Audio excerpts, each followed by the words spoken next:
साथीहरु म दिदी तपाईहरुले हेर्दै हुनुहुन्छ बिएस च्यानल। बिएस च्यानलले कुनै पनि फेक भिडियो बनाउँदैन कहिले पनि जे भिडियो बनाउँछ रियल भिडियो बनाउँछ। आजको विषयवस्तु भनेको के हो विषयवस्तु भनेको यो ब्लग कसरी बनाउने तपाईले यो सधैँ आफ्नो सबै गाउँ आजको विषयवस्तु भनेको त्यो हो। अनि तपाईलाई यो लाइट बनाउनका लागि सर यो बल्ब बनाउनका लागि तपाईलाई सामग्री चाहिन्छ। एउटा मल्टिमिटर चाहिन्छ तपाईलाई मल्टिमिटर चाहिन्छ अनि यो चिम्टी चाहिन्छ अनि यो सोल्डरिङ पेस्ट भन्छ यसलाई यो पेस्ट चाहिन्छ तपाईलाई अनि त्यसपछि आइरन चाहिन्छ अनि त्यसपछि आइरन चाहिएपछि अनि म तपाईको अगाडि देखाउँछु तपाईले फेरि झुटो फेक भन्नु होला म तपाईलाई बाले देखाइदिन्छु। यो बल्ब बिल्कुल खराब भएको छ यसलाई कसरी मर्मत गर्ने भनेर तपाईलाई उठो गर्न गइरहेको छु देखाउन। नभए तपाईले हेर्नुस् म लाइन पनि दिए यसमा यो बलेन हेर्नुस् है लाइन बलेन देख्नुभयो तपाईले यो लाइन बलेन। अब म यसलाई कसरी बनाउने भनेर एकदम सजिलो सिम्पल तरिका छ तपाईले दिक्क मान्नु पर्दैन बलेको छैन। अनि तपाईलाई अब सबैभन्दा पहिला यसको ढक्कन खोल्नुस् यस्तै अनि ढक्कन खोलिसकेपछि पहिला यसको भोल्टेज यसमा यो प्लस अनि यो माइनस यो प्लस अनि यो माइनस यसको पहिला भोल्टेज चेक गर्नुस् यहाँ भोल्टेज आएको छ कि छैन। त्यसैले तपाईले यसको भोल्टेज चेक गर्नुस् पहिला यसलाई भोल्टेज चेक गर्नका लागि यो होल्डरमा हाल्नुस् अनि होल्डरमा हालिसकेपछि तपाईले यो तारलाई यसमा जोड्नुस् अनि यसमा यो अन गर्नुस्। यसलाई अन गरेपछि तपाईले पहिलो कुरा यसको भोल्टेज नाप्नु पर्ने हुन्छ। भोल्टेज नाप्दा तपाईले मल्टिमिटर डीसीमा राख्नुस् डीसीमा राखिसकेपछि तपाईले यसको भोल्टेज राखिसकेपछि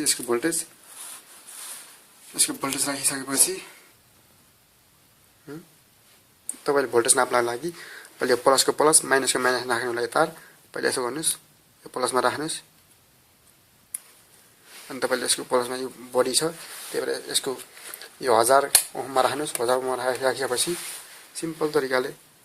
यसको भोल्टेज नाप्नुस् पहिले भोल्टेज यसको भोल्टेज यति छ यो भोल्टेज करेक्ट छ यो भोल्टेज। तपाईको प्रब्लम भनेको यिनी बल्बहरुमा यो बल्ब एक एक गरेको छ भने मल्टिमिटरको सहायताले चेक गर्नुस् मल्टिमिटरको सहायताले चेक गरिसकेपछि मल्टिमिटरको सहायताले चेक गर्नुस् ल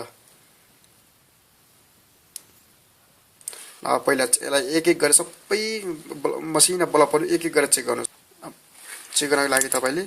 सबैभन्दा पहिला यो जुन बल्छ त्यो सही छ जुन बल्दैन त्यो खराब छ त्यसलाई झिकेर अर्को हाल्न पर्ने हुन्छ। अर्को नहाले पनि हुन्छ नभए यसलाई ठाउँ गरेर जोडेर बल्छ यो। त्यसको लागि यो यसमा फेरि प्लस र माइनस हुन्छ तपाईले ध्यान गर्नु होला प्लस माइनस पढ्नुस्। अब यो प्लस माइनस एकदम चेक गर्नुपर्ने हुन्छ। यो कसो गर्दाखेरि बल्छ कसो गरेर बलेन तपाईको सरी यो तपाईले यो मल्टिमिटर लागि यो चेक गर्न लागि सरी यसमा यो चेक गर्ने ठाउँमा राख्नु ल यसको जसमा आवाज आउँछ यो चेक गर्ने ठाउँमा यो आवाज आउँछ त्यसै अब यो सही छ हेर्नुस् अब यो पनि सही छ अनि यो पनि सही छ अनि यो पनि सही छ यो पनि सही छ यो पनि सही छ तपाईको अनि यो पनि सही छ तपाईको यो पनि सही छ तपाईको यस पनि सही छ यो पनि सही छ। अब तपाईले यो लाइन चेक गर्नुभयो अब यसलाई यसो गरेर फर्काउनुस् अनि यो फर्काइसकेपछि फेरि सुटदेखि जहाँ चेक गर्नुस्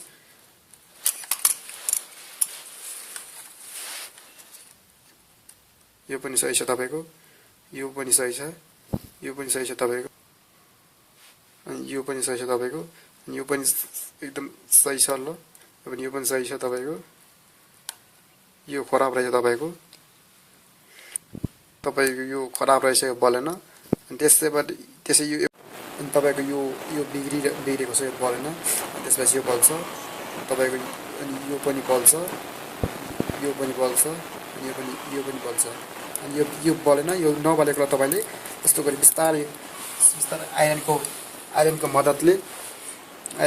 झिक्नु पहिला सबैभन्दा पहिला पेस्ट लाउनुलाई यसले पेस्ट लगाएर जुन बल्दैन बल्ब यो बल्बलाई यसो गरी पेस्ट लगाएर यस्तो पेस्ट लगाएर झिक्नु होला अनि पेस्ट लगाएर हुन्छ नभए यस आइरनले फट्टा फाल्दिनु होला अनि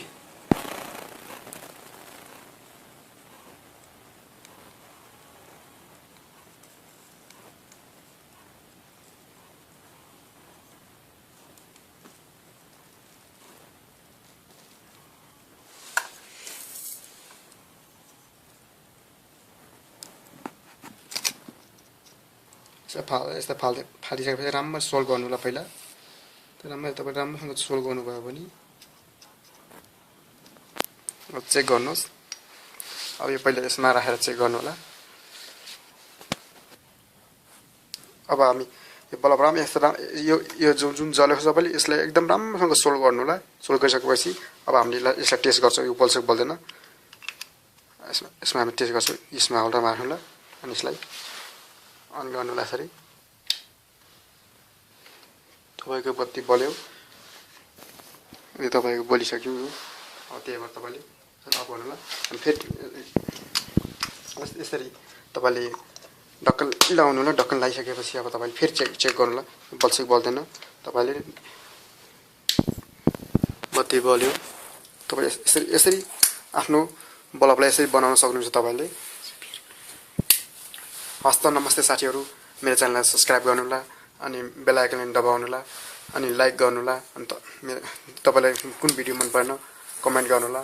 सब्स्क्राइब चाहिँ जसरी पनि गर्नु होला म यस्तो भिडियो बनाइरहन्छु साथीहरु हस्त नमस्ते अर्को भिडियोमा